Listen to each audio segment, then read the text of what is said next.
Hello everybody, ProtoFoxy here, coming back at you again with another Magic deck tech in the Pauper format. And if you were looking at these cards and you say, gee, this looks awfully familiar, you're right, here it is.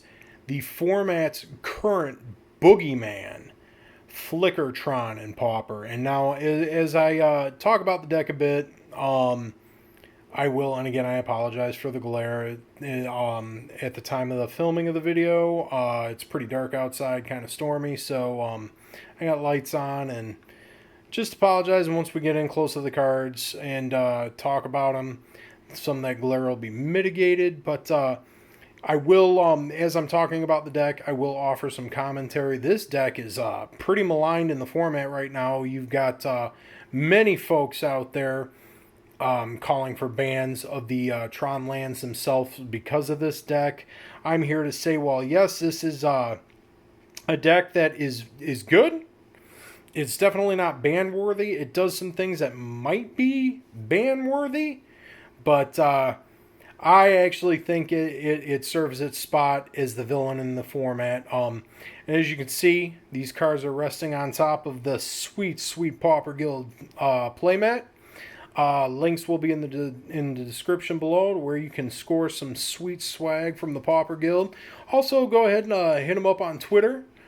And also check out the Pauper Guild Discord. It's just a great place with a great bunch of folks who just like to talk about turning cards sideways, especially in the Pauper format.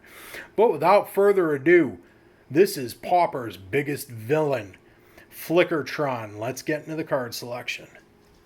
So, right here, we've got 4 Mole Drifters, 4 generic and a single blue for a 2/2 flying elemental. When it enters the battlefield, you draw 2 cards. Its evoke cost is 2 generic and a blue. When you evoke it, you sacrifice it as it enters the battlefield. We come over to 3 Mnemonic Walls, 4 generic and a blue for a 0/4 wall with Defender, obviously. When it enters the battlefield, you may return a target instant or sorcery card from your graveyard to your hand. We have a single Stonehorn Dignitary, 3 generic and a white for a 1/4 Rhino Soldier.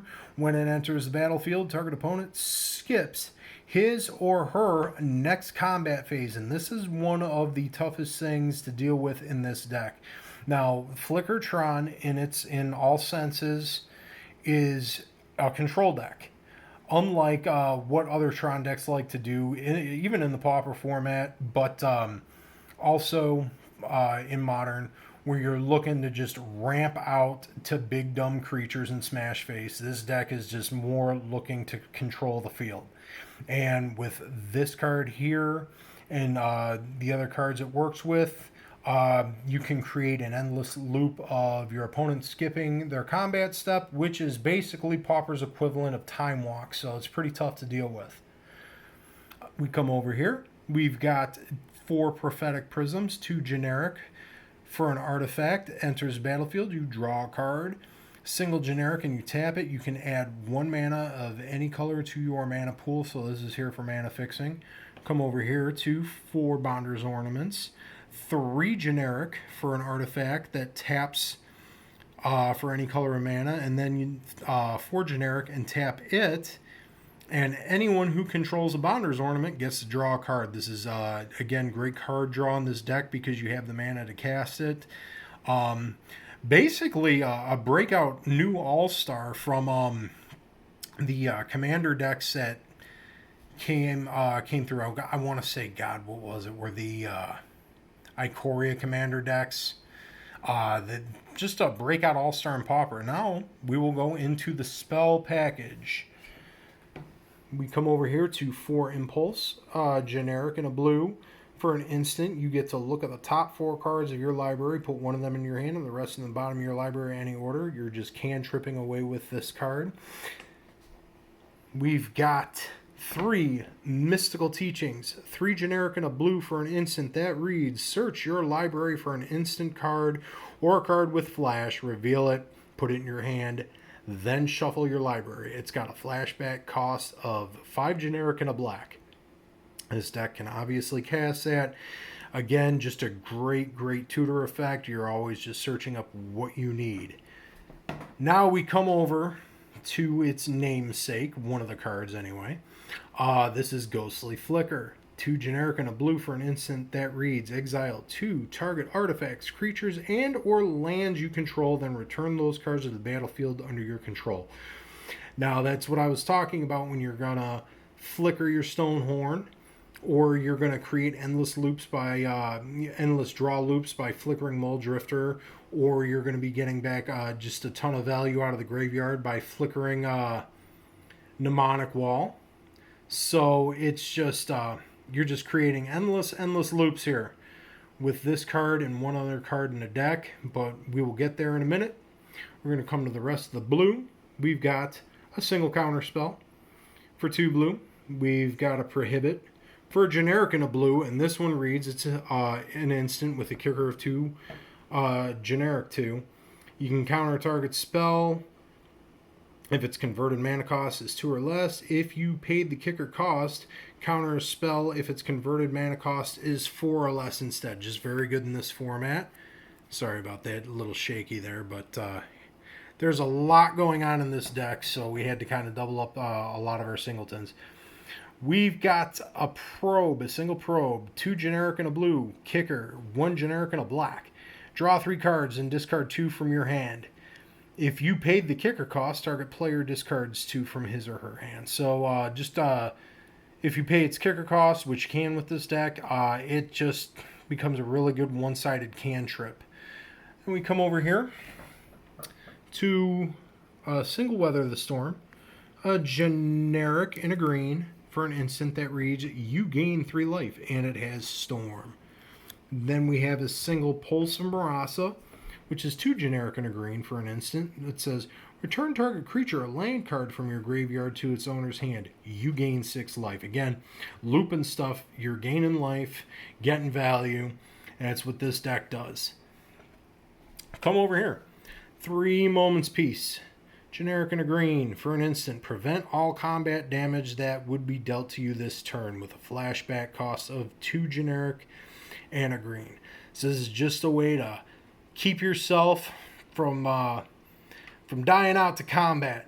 You're fogging your opponents out. We've got 2 crop rotations. A single green for an instant that reads, as an additional cost to cast this spell, sacrifice a land. Search your library for a land card, then put that card onto the battlefield, then shuffle your library.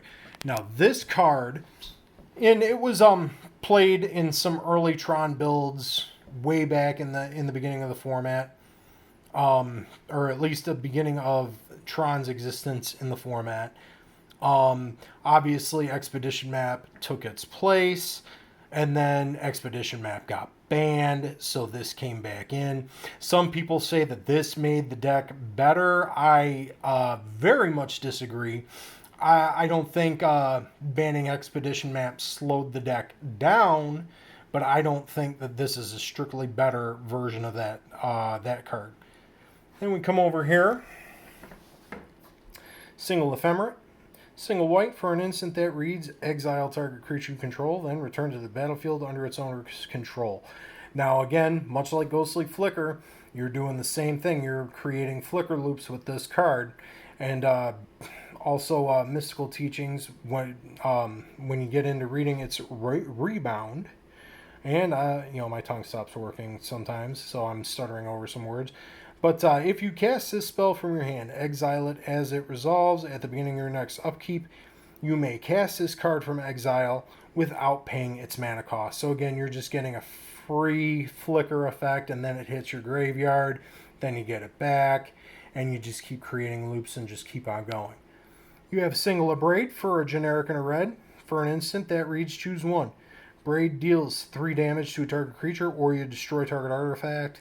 That's main board hate for your opponent's artifacts, whether they're playing Affinity or whether they're playing their own prisms or ornaments or what have you. Now we have the win condition, at least in my build of the deck. Some other versions, other builds of this deck do different things. My build, I'm running a single Rolling Thunder, which is a sorcery for generic X generic cost and 2 red. That reads, Rolling Thunder deals X damage divided any way you choose among any number of target creatures and or players. Whole point of this deck, at least for my build, is we're just going to get a huge Rolling Thunder, go to the opponent's face, game over.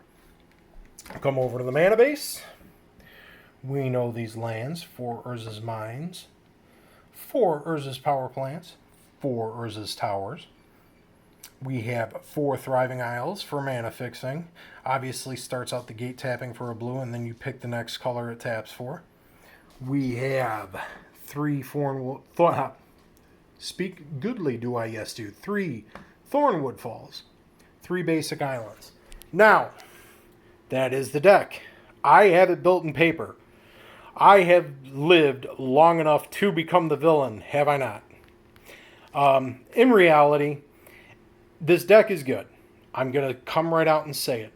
Is it as oppressive as some would have you believe? Absolutely not. I don't play on Magic Online, Moto, whatever have you. I just don't enjoy the client. I